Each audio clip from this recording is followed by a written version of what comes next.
MeebitsDAO it's a community. I would say it's a hybrid between an investment DAO and a community DAO. So a bunch of community members who owned Meebits, this was before the Yuga Labs acquisition, came together and wanted to bring in the promise of metaverse-ready NFT. So Meebits, for people who do not know, are 3D voxel files created by Lava Labs. They're now owned by Yuga. And so they're supposed, like the vision, like Lava Labs are very visionary in the way that they wanted the NFT to be, because they were thinking about the metaverse. Right now, the metaverse is very much a buzzword. Everybody talks about it, but I think Lava Labs were very much pioneers at the time. And so this is a collection of 20,000 NFTs.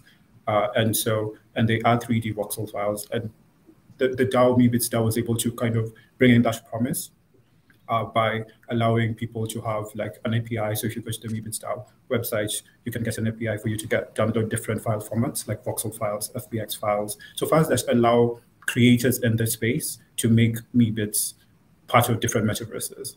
And so kind of the propulsion of having Meebits everywhere in different metaverses. And so I think the structures of DAOs have been very interesting to learn about. And there's so much, like in the tiers of how MeebitsDAO runs. Just in general, there are two tiers. So there's a founders. You can become a founder, or you can have just a general membership. And so founders are capped at 200, and usually they are Meebits owners, and they give 1 ETH to a treasury, and they're able to kind of lead in proposals and also voting on different things that the DAO is trying to do. And so general members are able to also delegate their governance tokens to these founders if they choose, and have them vote on issues they believe in. So it's very much communities coming together to build, interoperability for Meebits.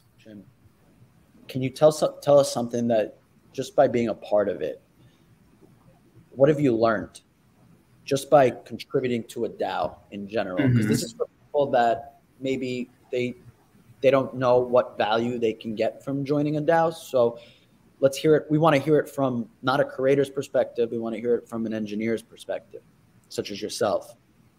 Okay, so MeebitsDAO, I have to shout out Kai Gani, because he is he's the founder of MeebitsDAO, and also Danny Green, who is currently the general manager of MeebitsDAO. I've been able to learn about just the structure of what a DAO is. It's a decentralized autonomous organization.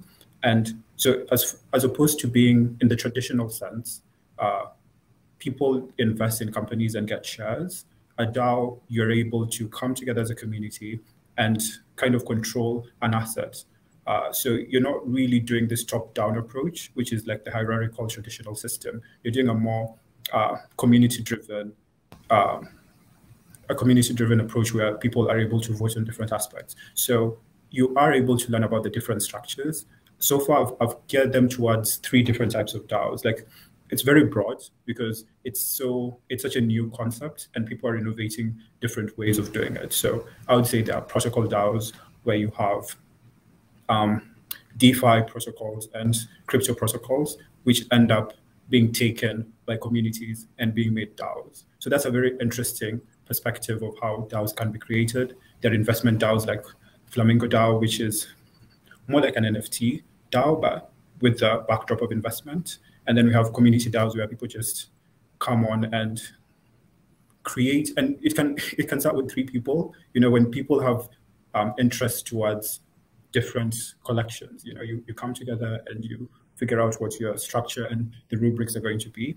And so, yeah, it's so broad, and there's so much to learn. But I've just been enjoying learning the different voting mechanisms, what happens, the transparency that is important, talking about treasuries very openly and having everybody participate in some sort of sense.